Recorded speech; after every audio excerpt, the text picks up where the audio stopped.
Bonjour tout le monde, bienvenue dans une nouvelle vidéo. Aujourd'hui, on va faire le preview pour la saison 2022-2023 du Lightning de Tampa Bay. Sans plus tarder, on va regarder la saison passée, qu'est-ce que le Lightning ont fait. Premièrement, les meilleurs pointeurs de l'équipe étaient Stamkos avec 106 points, vraiment une saison euh, magnifique, des beaux jours de Stamkos. Ensuite de ça, Edman, 85 points comme un défenseur, comme à chaque année, finaliste pour le trophée Norris. Même pas une surprise que Edman a autant de points, il est juste un défenseur exceptionnel. Ensuite de ça, Kucherov, avec 69 points.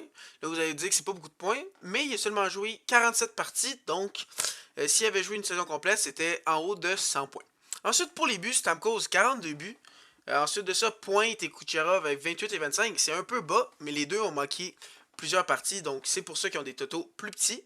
Et ensuite de ça, pour les passes, Sedman 65, Stamkos 64 et Kucherov 44.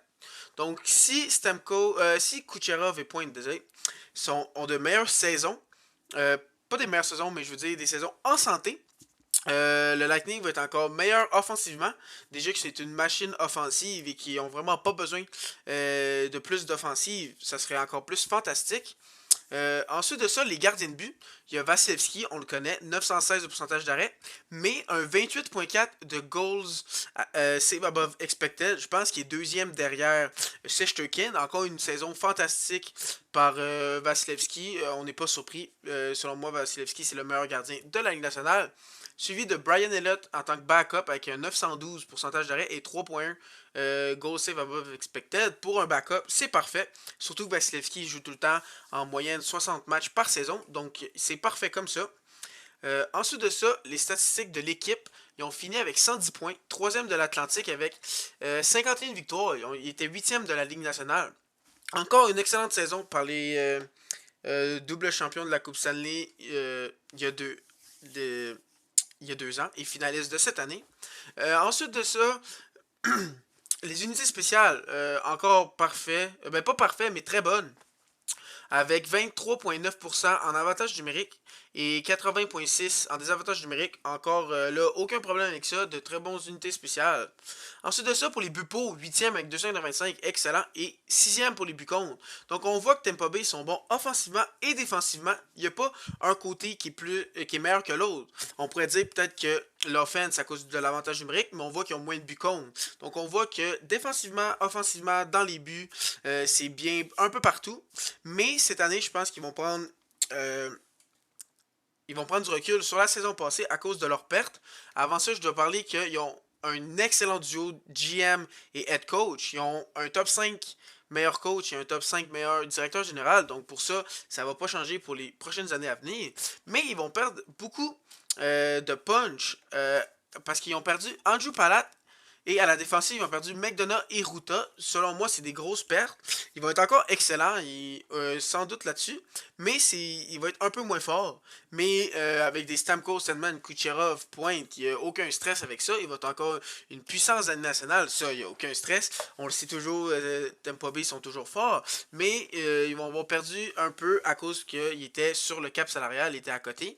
Mais exactement, ces trois pertes ont été remplacées par trois autres joueurs. Vlad Namestnikov en attaque et en défensive pour remplacer McDonough et Ruta. Il y a Ian Cole et Philip Myers.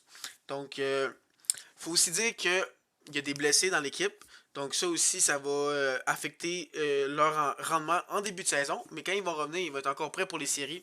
Et il va être encore une menace en série comme à chaque année. Ça ne changera jamais. Le Tampa Bay pour les prochaines années à venir, il va être encore très fort. Donc, ensuite de ça, l'alignement partant que moi je projette. La première ligne, j'ai Alex Killorn, Brendan Point et Nikita Kucherov. Il y en a qui diraient qu'il y aurait Steven Stamkos sur le premier trio, mais moi, quand Brendan Point est en santé, je le trouve encore une petite coche en haut de Steven Stamkos. Ensuite de ça, comme le deuxième trio, Brendan Eagle. Je pense que c'est ça qu'ils envisagent avec ce joueur qui prenne une autre étape dans son niveau, parce qu'ils ont quand même donné 2 choix de première ronde pour aller le chercher l'année passée. Donc, s'il n'est pas pour jouer top 6, il y a un problème. Ensuite de ça, il y a Steven Stamkos avec sa saison incroyable. Et Vlad Namestikov, là vous allez dire, il manque Anthony Cirelli dans le top 6. Effectivement, il est blessé pour quelques temps. Quand j'ai regardé sur Cap Friendly, depuis sa blessure, c'est 5 mois qu'il devait manquer. Je me souviens plus c'est quand il s'est blessé. Mais quand même, ça veut dire qu'il va manquer quelques temps en début de saison. Donc si, quand Cirelli va revenir, on va tasser Steven Stamkos à la place de Vlad Namestnikov. Namestnikov va juste descendre en place de Corey Perry. Corey Perry au quatrième trio. Et Anthony Seri sur le deuxième trio va rentrer parfaitement à cet endroit. Et le top 6 va être encore meilleur. Mais je pense qu'avec ce top 6, il est assez fort pour rester en haut des séries, même quand les autres joueurs vont être blessés. Surtout avec la profondeur qu'ils ont dans le bottom 6. Des gars comme Nick Paul, Ross Colton, Corey Perry, un bon trio de caractère qui va t'énerver à jouer contre, qui vont tout le temps se donner à 1000% pour juste aller under your skin puis t'énerver. C'est ça, Patrick Mahoon, Pierre-Doug Bellemare et Alex Barré-Boulet, excellent quatrième trio. Ensuite de ça, en défensive, c'est là que moi je trouve que ça a pris vraiment un gros step down avec la perte de McDonough et de Jan Ruta. Mais selon moi, Carl Foot va prendre un autre step dans sa carrière. Puis je pense que ça va grandement aider Tampa Bay. Et aussi Philippe Myers, qui n'a pas eu beaucoup de chance ces derniers temps en allant à Nashville. Il n'a pas vraiment joué beaucoup. Donc je pense que s'il peut se faire valoir, ça pourrait grandement aider Tampa Bay.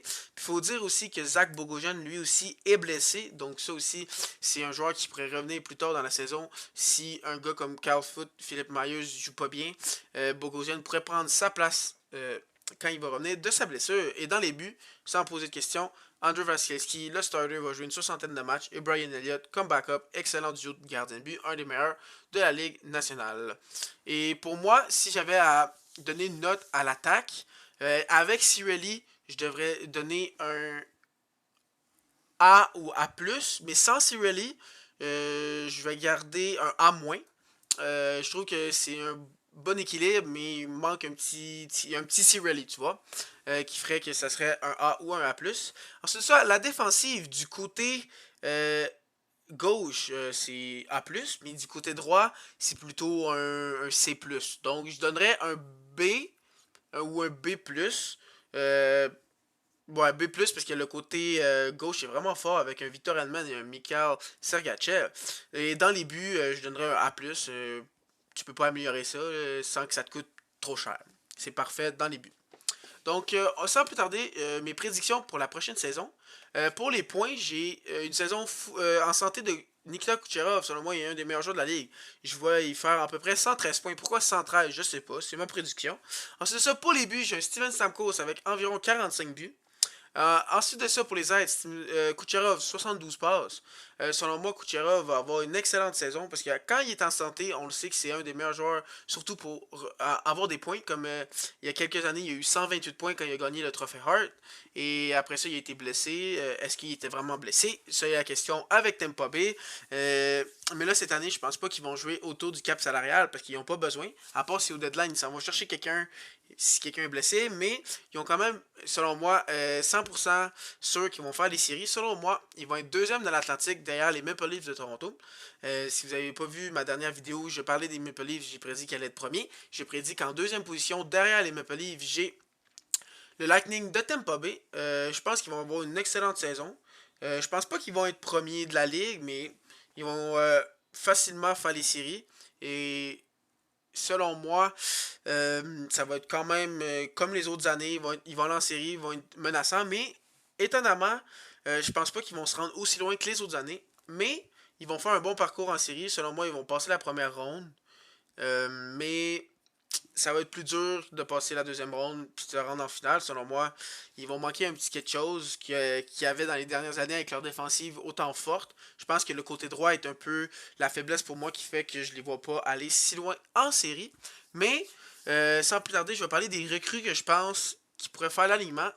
Désolé, mais il n'y en a aucune que je pense qui pourrait faire l'alignement. Mais comme c'est Tampa Bay, on peut tout le temps nous surprendre, comme un Ross Colton qui est sorti de nulle part il y a une ou deux saisons qu'on était on savait pas c'était qui, puis tout d'un coup, c'est un joueur qui joue tous les matchs depuis ce temps-là dans l'alignement. Donc, moi, je pense pas qu'il y en a, comme ils ont eu Isaac Howard en 2022 au repêchage. Ça, je pense que c'est un vol qu'ils ont eu aussi tard en première ronde. Pour moi, il était top 20, peut-être même top 15 meilleurs joueurs de ce draft. Donc, dans quelques années, il va venir, et ça, c'est d'autres joueurs qui vont faire que Tampa Bay va rester autant puissant.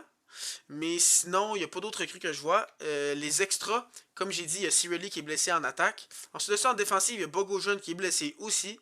Mais il y a Aiden Fleury aussi qui pourrait venir aussi jouer si jamais il y a des problèmes en défensive. Puis dans les buts, oui, ils ont sûrement des gardiens dans leur système, mais il n'y a vraiment pas de gardien que je vois menacer Elliott ou Vasilevski. S'il n'y a pas de blessés dans les buts, aucun autre gardien va jouer cette saison. Et sur ce, merci beaucoup d'avoir regardé la vidéo. Si vous êtes encore là, n'hésitez pas à liker, abonnez-vous si ce n'est pas déjà fait, puis cliquez la petite cloche pour savoir quand je vais faire une prochaine vidéo. Sur ce, bonne fin de journée.